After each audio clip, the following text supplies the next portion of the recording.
大家好，我是 Anthony， 欢迎来到我的频道。今天这期节目，我们继续来探讨中国社会自我贬低的网络亚文化。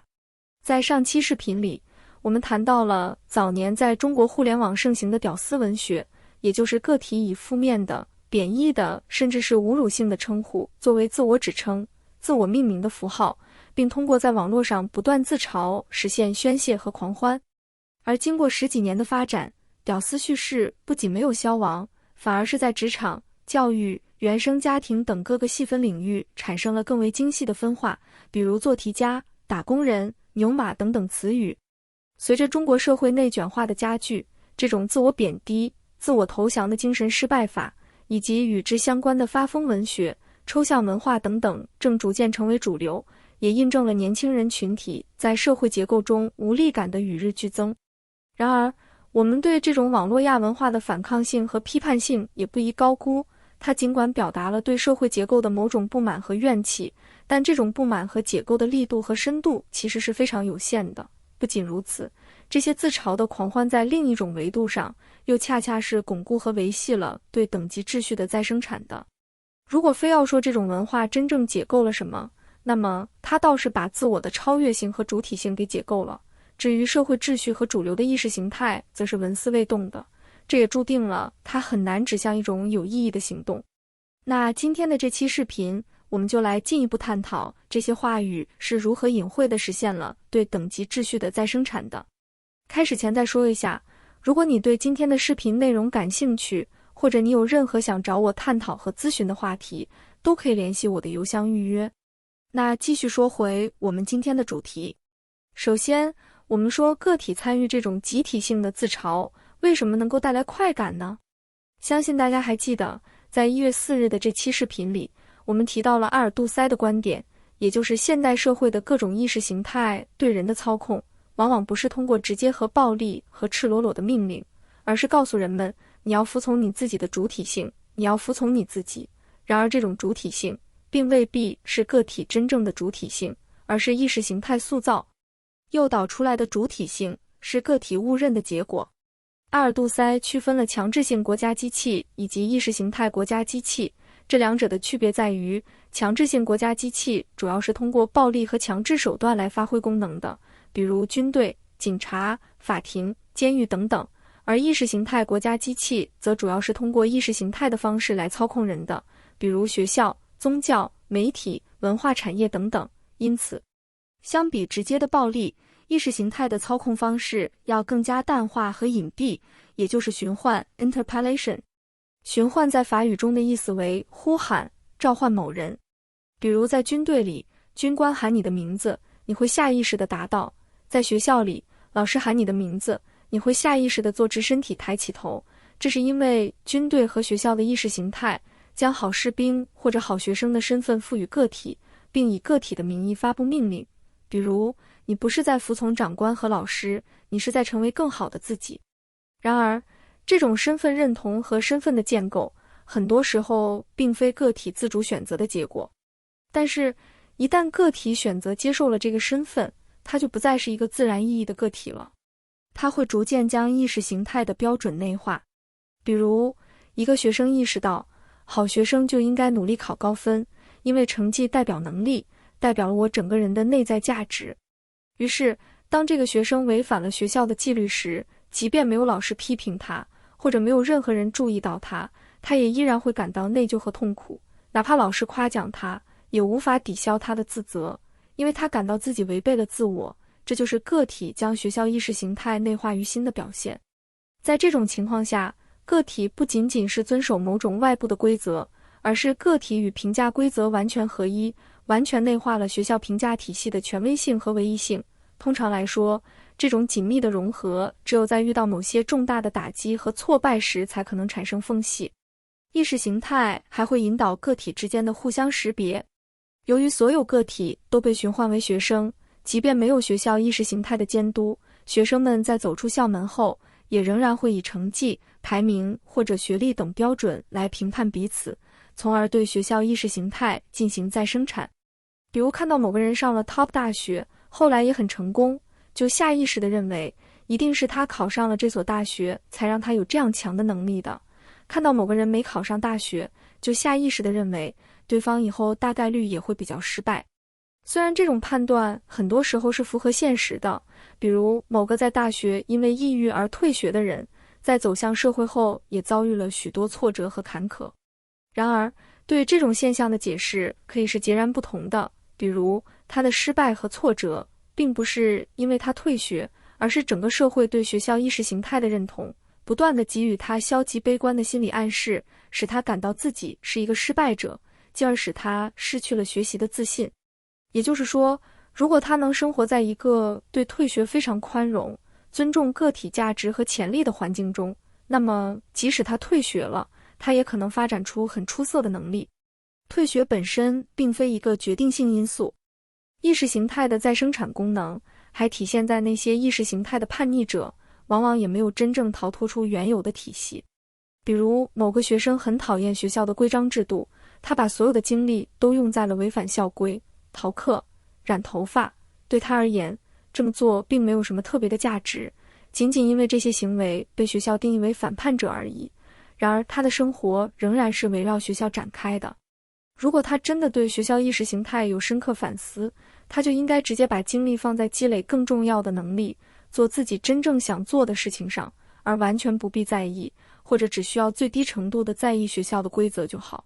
由于他的这种叛逆和个性并非建立在坚实的基础上，因此他的这种个性也是极度脆弱的。比如他走上社会后，一旦碰壁就很容易后悔，甚至可能在未来教育自己的孩子说，你可以有个性，但还是要好好读书，不要像我当年那样。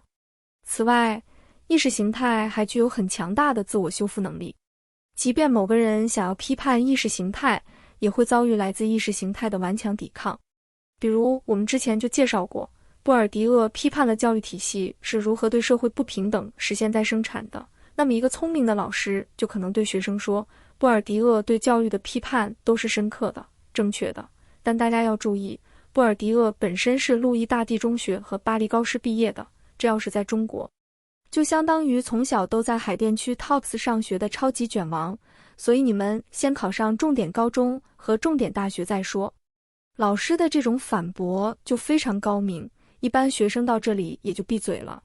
这就体现出了意识形态的一种强大的再生产和自我修复的功能，它可以通过某种看似开明的方式，选择性地吸收那些批判自己的声音，并将其转化为对自身合法性的另一种论证。它使个体感到，反思和批判本身是一种奢侈品，是体制内的赢家才有资格进行的一项高级活动。你想批判和挑战体系，必须先服从体系，接受体系的伤害，但是在这个过程中，你就已经不知不觉地被意识形态所改造和驯化，最终丧失了批判性。通过上述的讨论，我们可以发现，意识形态不仅无处不在，而且具有顽强的生命力。当个体接受了意识形态所赋予自己的身份，也就必然要接受意识形态设定的理想主体和失败主体。比如，改革开放后的意识形态是这样一种奋斗观念，在教育领域强调高考作为阶级流动的最重要的机制，而被驯换的理想主体是通过刻苦读书改变个人命运的知识精英。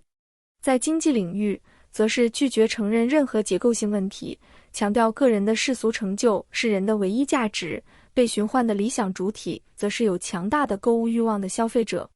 然而，许多人发现自己不仅没有通过知识真正改变个人命运，也不具备强大的消费能力，反而感到自己离理想自我的差距逐渐扩大，也就是说，自己正在逐渐沦为意识形态定义下的失败者。这种下坠的过程是缓慢、焦虑且痛苦的。于是，个体通过贬低自己，甚至把自己贬低到了一个严重不符合现实的程度，比如屌丝、做题家等等，这反而能够起到了讽刺意识形态的作用，使意识形态暴露出某种荒谬性，从而短暂地逃避了意识形态的循环。既然我无法成功，那么我就主动失败，甚至比你想象的更失败，从而让成功叙事变得荒谬可笑。这种精神失败法也是中国社会屌丝叙事的根本动力。比如一个在办公室上班的白领，每天都在网上自嘲自己只是个搬砖的打工人，这才能起到讽刺职场意识形态的作用。假如他真的是建筑工地上的搬砖工人，那么这种自嘲就完全没有那种讽刺的张力，而是对现实的陈述了，当然也就没有任何快感可言了。精神失败法的另一个关键在于化被动为主动，从而削弱了被羞辱和评判的羞耻感。就是说，与其等待权威和评价体系在未来突然给我贴一个负面的标签，不如我自己先把自己羞辱一番，嘲讽一番，这样我就没什么可失去的了，也就不焦虑了。这就类似于在 SM 游戏中，受虐本身是痛苦的事情，然而当受虐者主动地选择受虐，化被动为主动，反而在心理上获得了一种微妙的掌控感，仿佛自己可以掌握痛苦的事情在什么场合、什么时间发生，从而获得了一种战胜痛苦的胜利。这样，当事人就可以感觉到，痛苦不是突然降临的，而是我预先安排好的，是按照我的计划发生的，是我选择的结果。由此，我就消除了被动性和不确定性造成的焦虑感。当然， SM 游戏本身是建立在双方知情和自愿的基础上，因此这种角色扮演也是无可厚非的，但参与到网络中的自我贬低的人们，则在很大程度上是无意识地投入到这种游戏中的。其实我们可以发现，这种看似解构意识形态的自嘲，表面上触及了阶级的议题，实际上又在以另一种隐晦的方式实现了对某种旧秩序的再生产。比如醒工砖这个梗的本意是醒醒，工头喊你起来搬砖了。许多人用这个梗表达对老板和职场压迫的某种不满，但正如我们前面所说，玩这个梗的人基本上都是在办公室工作的白领阶层，用搬砖自嘲，恰恰是因为他们的工作与真正的搬砖工作有足够的距离感。这种距离感使得搬砖作为一种幽默的符号，不至于威胁到他们的身份认同。结果，这种自嘲不仅没有触及任何阶级壁垒，反而是通过对符号的挪用，强化了搬砖等于低级劳动的隐形观念。打工人这个梗也是同样的道理，这恰恰使得真正的体力劳动者连搬砖和打工这些符号的使用权都不具备，这其实加剧了他们在文化和舆论上进一步被排斥和边缘化的处境。他们不仅不是失败的主体，甚至连进入主体编码系统的资格都没有，沦为了齐泽克所说的实在界的存在，也就是一个无法进入符号界的盲区。比如，我曾经看到某大厂员工在网上吐槽加班太多，最后质问了一句：这究竟是互联网公司还是流水线电子厂？这里显然隐含着这样一层意思：电子厂的工人就活该没有人权。这就一下子把自己维权的普遍性和正义性给彻底消解了。中国的很多事情都是这样，受压迫者的反抗本身又可能支持着另一种压迫。再比如，中国的大学生中流行着这样一种自嘲，就是给自己的学校起一个类似专科的名字，比如清华大学因为在海淀区五道口，所以叫五道口职业技术学院；上海交大因为在闵行区，被称为闵行理工学院，或者东川路职业技术学院。再比如东南大学位于南京，但许多学生称自己学校为福建大三本等等。这当然也是一种类似的自嘲和自黑，就是降低社会对自己的期待，从而缓解因为没有达到社会预期所带来的焦虑感。但与打工和搬砖梗类似，它虽然表面上试图解构学校意识形态带给个人的压力，但其实是通过直接占用大专或三本的符号来传达某种隐秘的优越感，而这恰恰巩固了学校意识形态的。因为这种调侃本身也是建立在某种壁垒上的，起码是211或211以上的大学才可能玩这种梗。如果一个二本大学的学生也自嘲自己的学校是大专，就会丧失掉那种反差和张力，因为二本和专科的界限其实比较模糊了，这么自嘲反而更容易强化外界对他们的偏见。在中国，自嘲的本意或许包含了对社会等级秩序的解构，但在实践中却常常加剧对弱势群体的边缘化和匿名化。专科生或者说三本学校的学生同样成为了无法进入象征界的群体，大专和三本的概念，如同打工人搬砖一样，都已经超出了它本身的内涵，沦为了某种普遍意义上的贬义的能指。这些词语都反映了中国的结构性不平等非常严重，严重到了即使某些人反抗这种结构，也依然是建立在对既有秩序的隐性认同和再生产的。今天的视频就先到这里。最后再说一下，如果你有任何的困惑和问题想和我交流，直接联系我的邮箱就好。比如你希望和我讨论某篇文章、某段话、某个视频、某种社会现象，或者你的日记，都可以提前把相关的文本发给我，我会在正式交流之前读完。或者你希望和我讨论你的人生经历、困惑和情感，都是可以的。